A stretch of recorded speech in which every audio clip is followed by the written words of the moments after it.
Hey there, what's up? My name is Chris from JugglingSecrets.com, and in this video you're going to learn how to juggle with scarves. Okay, so as you're beginning this entire thing, you're going to need 3 actual scarves, right? You can't do this without scarves.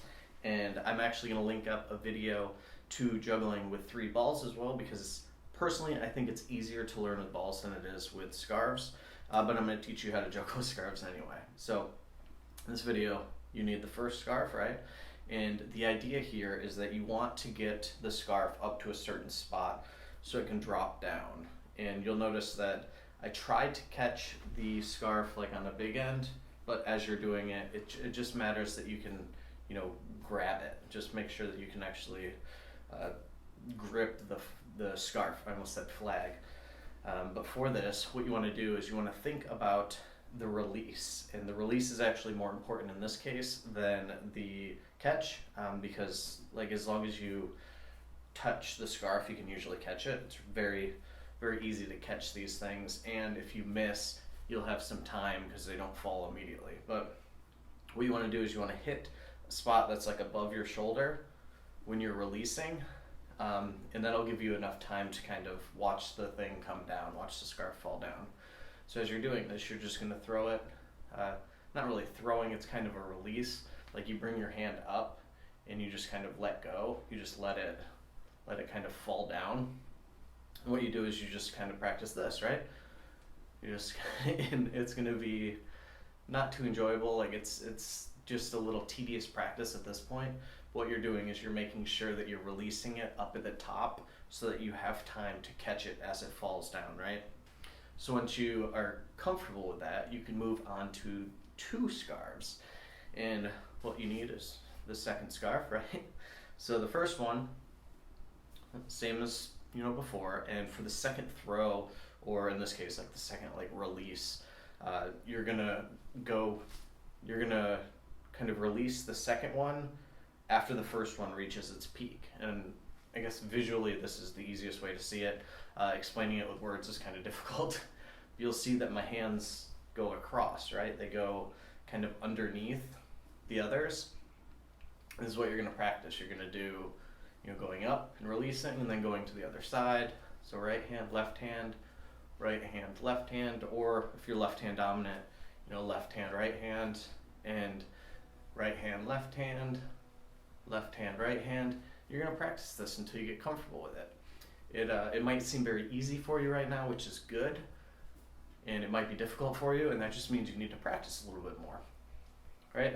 So you're going to do this until you get kind of comfortable with it, and you're seeing the whole time that it's like an X pattern, right? This hand, this is my right hand, the one with the watch on is my left. So the right hand goes to the left shoulder, and vice versa, the left hand goes to the right shoulder. And you just kind of drop the scarf. You just let it kind of trickle down. And you're just going to need to practice this until you can get, maybe 20 to 30 of these catches. And with balls, I recommend going to 50. I think scarves are a little easier to catch when it comes to, doing this, because you have a little more time, because you can watch it for, a while before you actually catch it. So the next thing, the third scarf. So for this, you need to start with 2 scarves in one hand and 1 in the other, right? And the secret for this entire thing is the one that has 2 scarves in it is the one that you start with every single time. What you want to do is, it's just like the 1 and 2, so right and left, and then you'll notice that there was the third one that I didn't throw, or release, or drop, whatever you want to call it. So for this, it's just going to go right hand, right hand. And it's the same exact pattern. They cross, right? Just like before, just like with 2 scarves. 1, 2. You'll notice when the second throw reaches its peak, that's when you're going to need to do the other one. So it's, with balls I say throw, but with scarves it's kind of more of a carry and release. So think about it that way. So it's like top, top, top. And you can say throw if you prefer.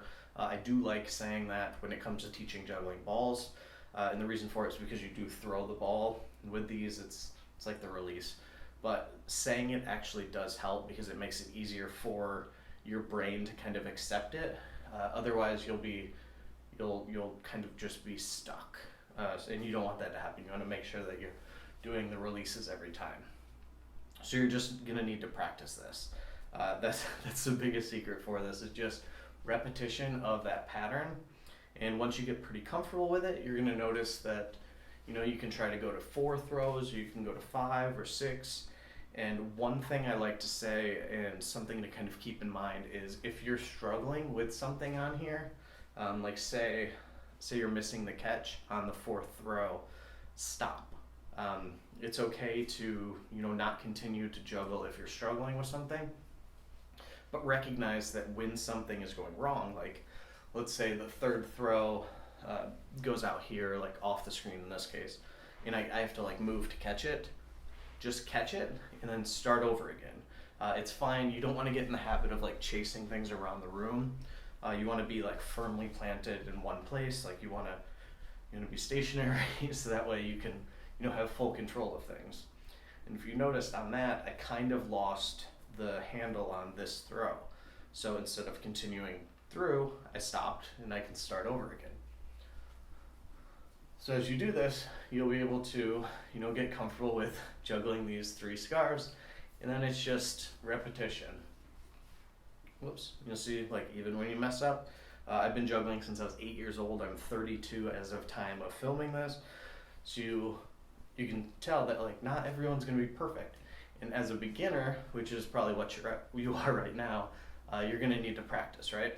So what I'd love for you to do, if you got value out of this, is click the like the little thumbs up button that's down below.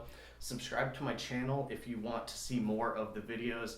I'm gonna list a couple other video resources that I have for you. And I've written a book, so if you are curious about that and you want to get access to that, I'll link that up, and a full video course that teaches everything that I know about juggling in one spot. So it's, you know, just an all-encompassing resource for you if you're looking to, you know, get good at juggling and really have direction for everything. So I'm going to link that up down below as well. So thanks again for watching, and I'll see you in the next video, or in the book, or in the video course.